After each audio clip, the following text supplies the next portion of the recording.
gabi sa tanan. Salamat kayo sa matag usangan niya karon.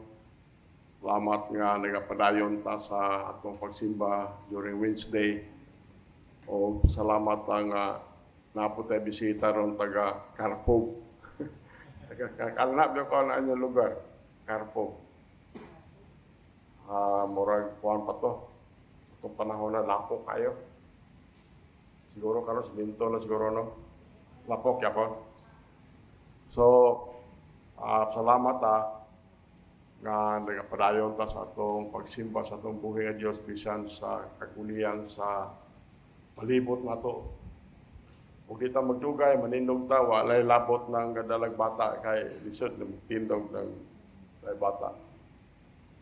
John chapter 6, 30, 31, 32, 33. Narita. Nagpadayon ta sa atong mensahe.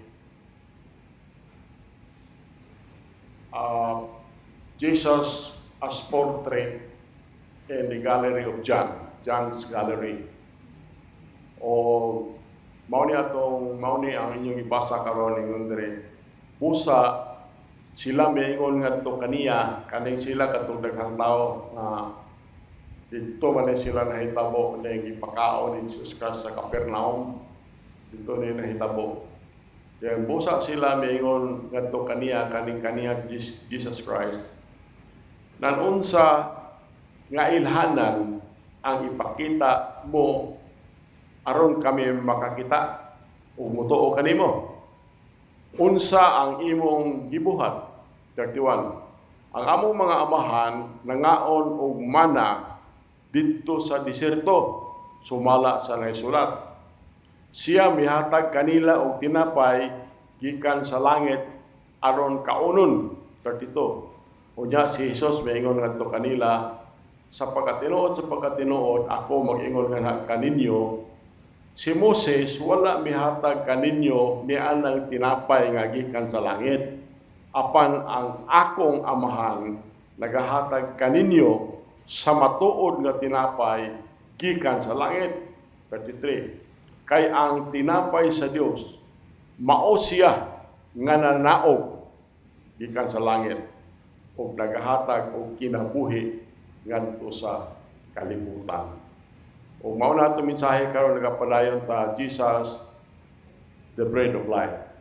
Si Ginoong Hesus mao tinapay sa kinabuhi.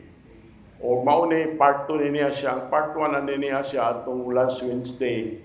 Mao ni siya number 1 nga point nato is the personality of heaven's bread. Ang pagkatao sa tinapay gikan sa langit.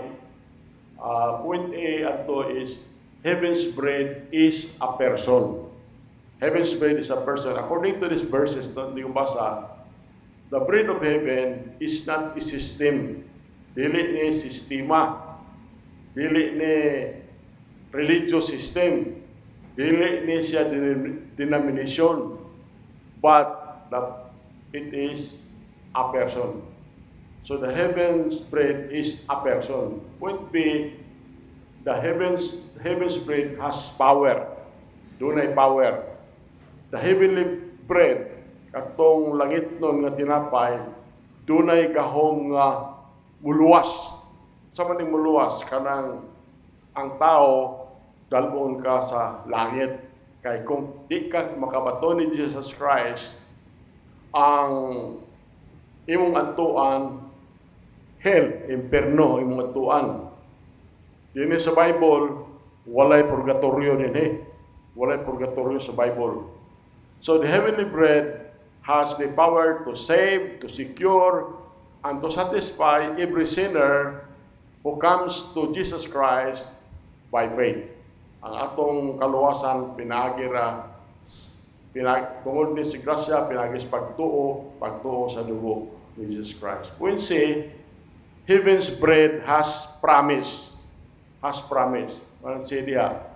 So, kaning ang versikulo nagtudlo nato nga kaning langit nun nga tinapay tagaan ihatag niya ang kinabuhi nga sa tao. Kinabuhi nga walay katapusan. Mao na ang ihatag niya. the heaven's bread has a price. So, before heaven's bread can be enjoyed by the sinner, it must be received by the sinner. Dawato na kinasing-kasing.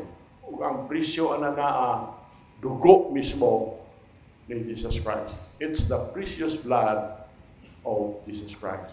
Mao na ang part 1 ani ang part 2 ani mao na mensahe karon, the presentation of heaven's bread. The presentation of heaven's bread. Yung sa man pag-present ani ang tinapay gikas sa langit. Point A, it was illustrated by the miracle. Ipadayag ni pinaagi sa milagro.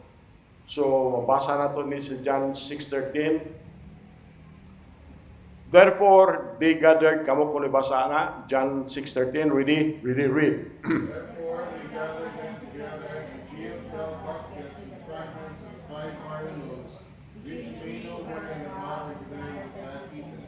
So, mao na ang 6:13, ingon dito, busa, sila mitigom kanila pagtingog og mipuno sa napulo og 2 ka basket sa mga tipik sa 5 ka sibada nga tinapay nga nahibilin nga sobra nila nga nakakaon. So atong last Wednesday atong gisulti dito nga ang milagro nga gihimo ni Jesus Christ, 5 ka loaves ug 2 ka pieces, 2 ka isda. So 7 o kanang 7 mao na yun ang number sa Ginoo. Number na sa Ginoo. Ang nahibilin sa milagro nagpakaon sa 5,000, 12 ka basket. Nganong na 12 mo ka basket kay 12 ang iyahang disciple nga wala ko tuo niya, nagduda ba sa nga makahimo ba si Jesus Christ. Kuna nga gidusi to itagsaan siguro sila. So pagpakaon aning 5,000 katao, si Ginoong Hesus gi-present niya ang iyang mismo as a type. Jesus presented a type of himself. He is shown caring for the multitude. Nakita siya nga nag-amuma siya sa daghan kay mga tao. Iyang gisangkap katong daghang mga tao o katong mga tao nga nakakaon dito sa iyang milagro na hupong sila, na satisfied sila. The implication is that like the physical loaves and fishes is sufficient for the need of mankind, Jesus is the all-sufficient Savior. Kung mga bersikulo din nga ako kining gibutang sa slide kay para masabtan sa tanan nga yung sa ni pag-interpret very little. So, notice that every man talk as much as they would. Katong mga tao nga nangaon, nagkaon sila, hantod sa ila, pusog sila, verse 11. Hantod nga, pag humanad to nga, pusog sila dito, there was still an abundance left. Mautong 12 ka basket sa verse 13. Ang implication ano yung pasabot ano niya siya, even though hundreds of millions have been saved by the grace of God, there is always grace for one more. So, kainomdom ko atong kanta nga, there is a room for you. So, anybody nga gusto maluwas sa ilang kaugalingon, gusto sila maduol ni Jesus Christ, di yun sila makawang, maluwas sila. So, mao na atong giingon nga bisan og hundreds of millions have been saved by the grace of God, there is always grace for one more. Jesus is sufficient for the needs of the entire world. Si Ginoong Hesus, igo yun siya sa mga kinahanglan sa tibuok kalibutan. Abi nimo ang mga tao nagsutob lang sila yung kagulingon nga nagsulay sila nga makapaayo sila sa buot sa God the Father pinaagi sa ilang religion, pinaagi sa ilang religious practices. But Jesus is the answer for the need of mankind. Ang kaluwasan, dili pinaagi sa religion. Ang kaluwasan, dili pinaagi nga member ka simbahan. Dili pinaagi sa magpabaptize ka og tubig. Ang kaluwasan, pinaagi lamang ni Jesus Christ. Mauna na ang itudlo na to sa Bible. So, si Ginoong Hesus, mauna na siya ang tubag sa kinahanglanon sa mga katawhan. Kinahanglan dawaton siya kinasing-kasing sama sa tinapay nga gidawat gyud nila dito sa bukid. Dito man sa bukid sa Capernaum. Gidawat nila by simple faith. Ito pa ang katong pagkaon, gisuroy siguro sa mga disciple, then gidawat nila, gikaon nila katong gihimong milagro ni Jesus Christ. So, it works the same for the sinner. All the lost man has to do receive Jesus Christ by faith. Ang resulta na salvation. So, ayaw nagproblema o unsaon nimo pagluwas sa imong kagulingon, yung pulong sa Dios, for by grace are ye saved through faith. It is a gift. Ang kaluwasan, gasani ni siya. Dili ni nato trabahuan. Dawaton lang nato kinasing-kasing si Jesus Christ nga atong buktong personal manluwas, yung ang pulong sa Dios, na-save ka. Palikon ako, for by grace are ye saved through faith. It is a gift of God, not of works, lest any man should boast. Mauna ang point illustrated by the miracle. Point B, illustrated by the mana. Mana. Okay. Ang mga Hudyo, miduol sila dito ni Ginoong dayon kato atong ibasa kaniha, naghangyo sila milagro. Wala na yun sila, sa kailang gitawag altong gipakaon sila ni Jesus Christ, wag yun sila kamatikod o giunsa to. Siguro, wag yun sila kamatikod nga katong gipakaon ni Jesus Christ dito sa bukid, dito sa Capernaum, 5 rato ka loaves o 2 ka isda. Then, karon nag-request sila nga pakitaon sila milagro ni Jesus Christ. Kaya kada yung mga Hudiyo ko, mangita magyod din silang milagro. So, ilang pahinumduman si Jesus Christ sa Old Testament, kato milagro sa mana. Ilang isubtuhan si Ginoong Hesus nga si Moses kuno naghatag sa mga katawhan sa Israel ug mana katong pag gidala sila ni Moses gikan sa Egypt paingon sa promised land. O kaning mga tawhan na gusto sila mahibalo what he is going to do. Unsa po ibuhaton ni Jesus Christ. Ang response ni Jesus Christ ani niya siya is to remind them, pagpahinumdom nila nga si Moses dili to siya mao responsable sa mana. Sultihan sila. Kadtong mana gi-provide to sa Ginoo. Gi-provide sa Ginoo. He goes on to tell them that the true bread from heaven is a person. Is a person. In fact, it is Jesus Himself who is the bread of life. So, unsay gisulti ni Ginoong Hesus ani, mauna nga katong mana is a type of Jesus Christ. Mana is a type of himself. Tanaw na to ang mga various ways aning ang mana nagsulti bahay ni Jesus Christ. Point 1, it was small. It was small. Mabasa na to na sa Exodus 16:14. Kamoy basa ng Exodus 16:14. Ready? Ready, read. When the day was gone up, behold, because these wilderness they lay a small round thing, as small as the whole fruits of the ground.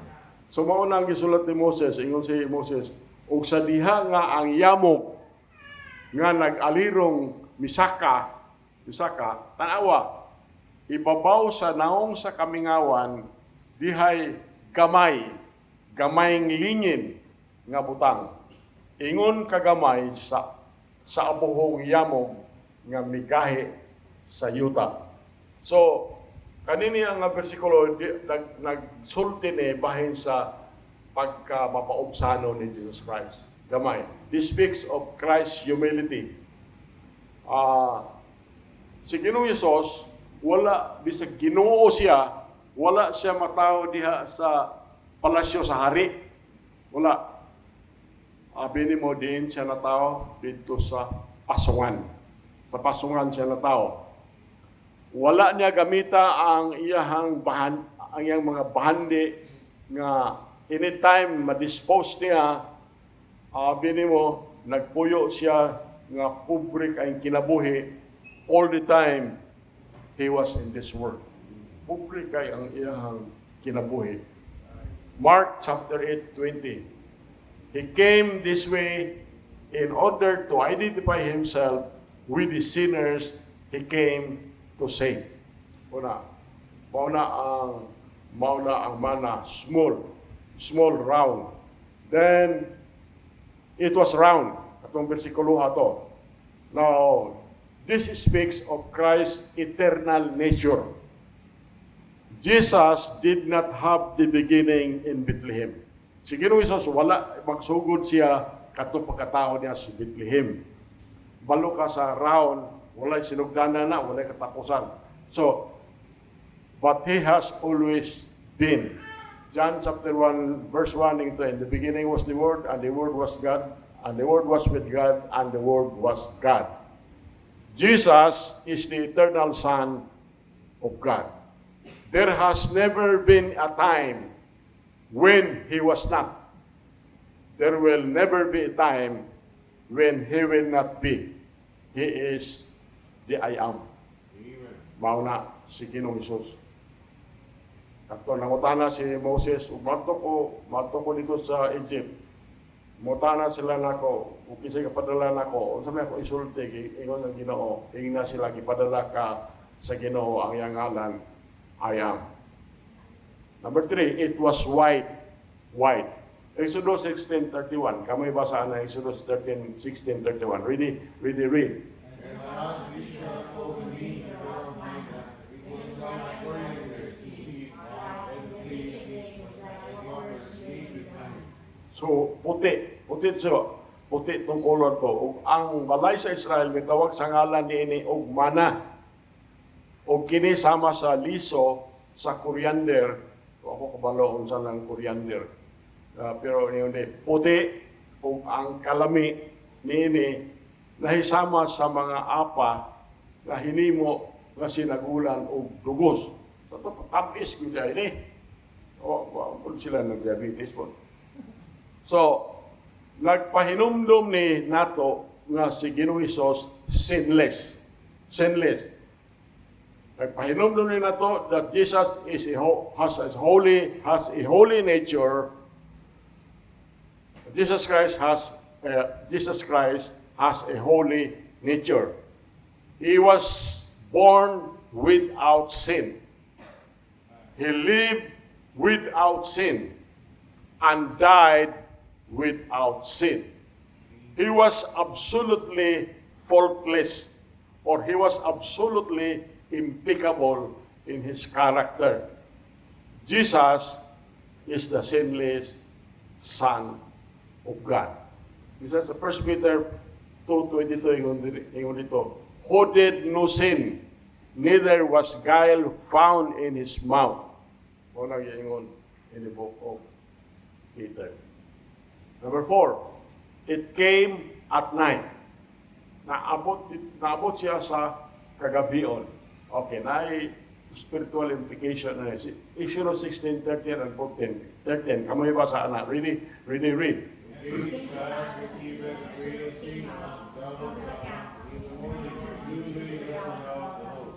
Verse 14, go.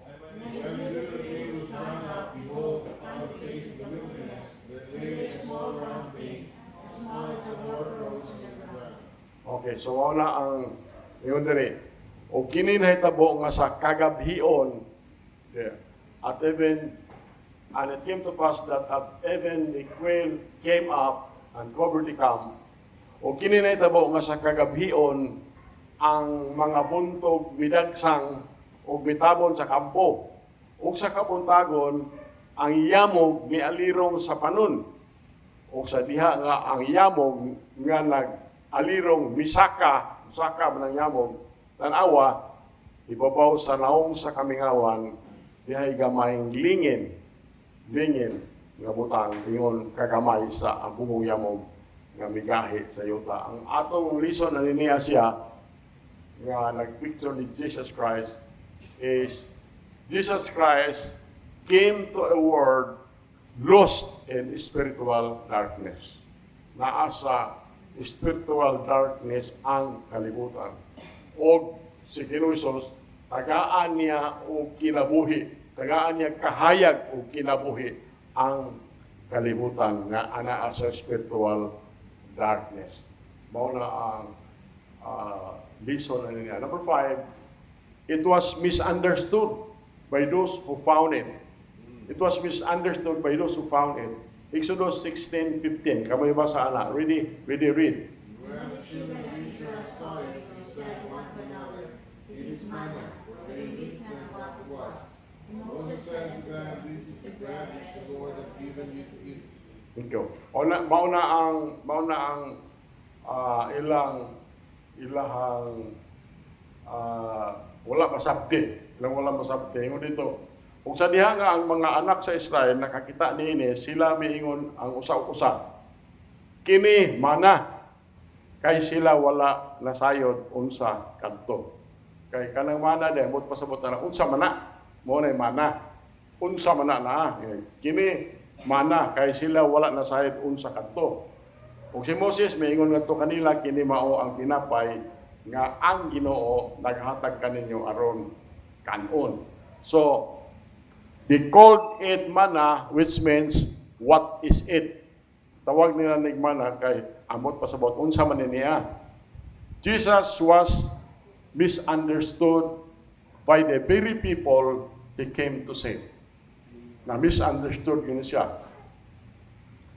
John 1:11 ato lang basahon ron.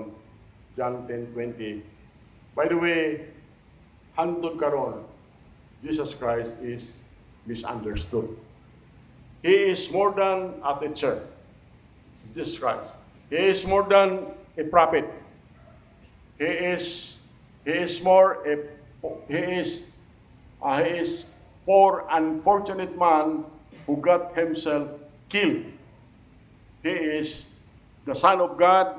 He is the King of Kings and the Lord of Lords.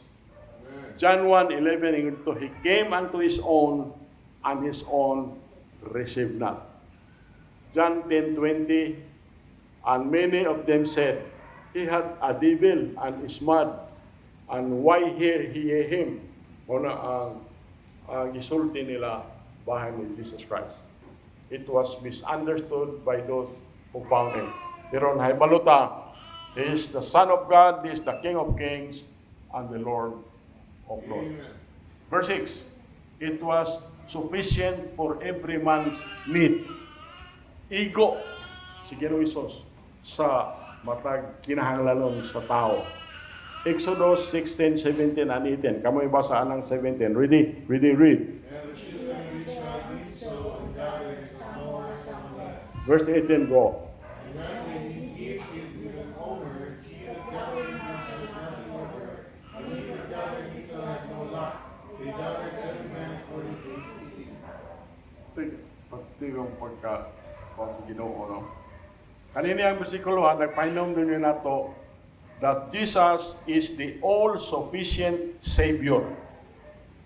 He meets the need of man's soul. Ang uban ana lalong kayo ang ilang Kristohanong kinabuhi. Ang uban ana niya medyo okay lang, just play around the edges. But wherever you find yourself, as long as it is in Jesus, you will find that He is sufficient to save your soul. Mas maluwas ang imong kalag. Abi nimo unsa kadaghan ang gihatag ni sa Ginoo dito sa wilderness katong mana. God give them approximately 240 boxcars of manna per day for 38 years. Sino lang ka? For 38 years. So, mao na makaingon tag unsa man ang Ginoo nga atong gialagaran. It is a powerful God. Number 7, it was sweet to the taste. Tamis kayo kung imong tilawan. Exodus 16:31. Kamay basa na Exodus 16:31. Ready, read. And the house of Israel told the remainder of manna, it was like pouring the sea of wine, the taste of it was Kanang yun rin, like wafers made with honey. So, those who partook of the manna found it sweet and satisfying. By the same token, all those who receive Jesus Christ as their Savior find Jesus Christ to be sweet to the soul and satisfying to the life. That is why kita gi-encourage ta ni David nga, ingon si David nga, taste and see that the Lord is good. Psalm 34:8, ingon dito, O taste and see that the Lord is good. Blessed is the man that trusted in Him. On number 7. Then, number 8, it was to be kept and passed on to others. It was to be kept and passed on to others. Exodus 16:32. Kamoy basa na. Ready, read. And this is the thing which the Lord commanded, give an honor of it to kept for your generations, that they may see the bread I have fed you in the wilderness, when I brought you forth from the land of Egypt. So, kana Exodus 16:32, Jesus is the same way. He is to be shared with those who cross our path. Una, pasalamat ta sa atong mga choir members diri nga every Saturday soul winning sila ilang gi-share si Jesus Christ. So, we are to be certain that we share Him with the next generation because we are only one generation away from extension as a people at a given time. 2 Timothy chapter 2 verse 2, ingon dito, and the things that thou hast heard of me among many witnesses, the same commit thou to faithful men, who shall be able to teach others also. So, una na sa ang description sa ni Jesus Christ na usa ka tinapay gikan sa langit. Then, ang ikatulong nga illustration is illustrated by the Master. Mao ni akong ipabasa ninyo kay ako lang isulti ang nahitabuan ni Asya. Kaning bersikulo it must be read spiritually. It must be understood spiritually. Dili physical. So, mao ni ako ning ibutang din sa slides kay naamang ko'y karon mga denomination nga ang ilang ibase nila ang ilang mga activities dinhi nagbutang sila og cup ana na gibutang nila bino Diyan mo to ang blood of Jesus Christ. Kaya na sila kanang singalan ng lingin bitaw. Ostia, nasa ostia, diyan mo na lang ipakao nila lawas ni Kristo. Wala na siya. So, ato basahon niya siya. So, akong ipahibalo nga, this must be interpreted with spiritual implication, dili physical. Okay. Amoy basa nga, John 6:52, paingon na 55, paingon pala sa 58, 52, kamay basa, read. The Jews therefore strove among themselves, saying, How can this man be Now, verse 53, go. Then Jesus said to them, Verily, verily, I say to you, except ye eat the flesh of the Son of Man, and drink his blood, ye have no life in you. 54, go. Whoso eateth my flesh and drinketh my blood hath eternal life, and I will raise him last day. 55, go. For my flesh is meat indeed, and my blood is drink indeed. Muna na siya. Napala siya. Verse 56, go. He that eateth my flesh and drinketh my blood dwelleth in me, and I in him. 57, go. As the Father hath sent me, and I live by the Father, so he that eateth me, even he shall live by me. 58, go. This is the bread which came down from heaven, that is the Father's to eat manna and bread. He that eateth for his bread shall live forever. Thank you. So, mao niya akong gingon nga kaning panahon na ni nga si Ginoong Hesus nagsulti siya ni wala man siya paaka, wala sa kanaan, wala man. So, kanina siya ang spiritual implication ani siya is anybody kung dawaton nimo si Jesus Christ kinasing-kasing, dawaton nimo kinasing-kasing, you are masave imong kalag, masave ka the same as ning kaon ka atong tinapay. The same ka ning kaon ka atong tinapay, katong gihatag dito sa Capernaum, napusog ka. Mao ni ang bersikulo ha. So kanang ilang gihimo nga naa sa cup wine then mao na ang dugo ni Jesus Christ. Dayon kanang waper nga lingen mao na ang kaning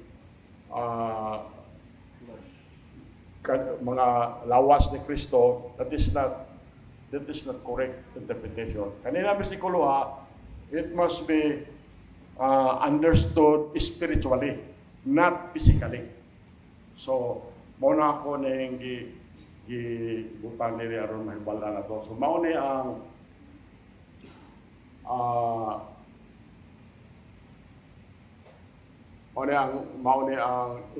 ang implication na niya siya ang explanation na illustrated by the master.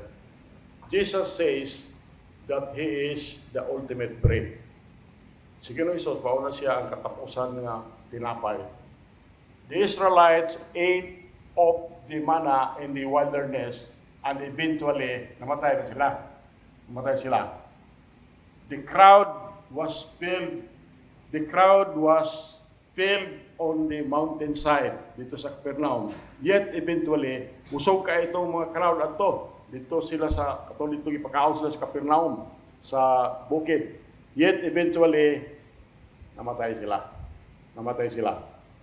Jesus is the antitype of the manna.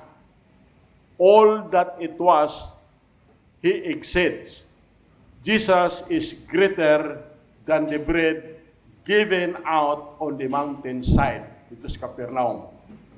All who partake of Jesus Christ will live forever.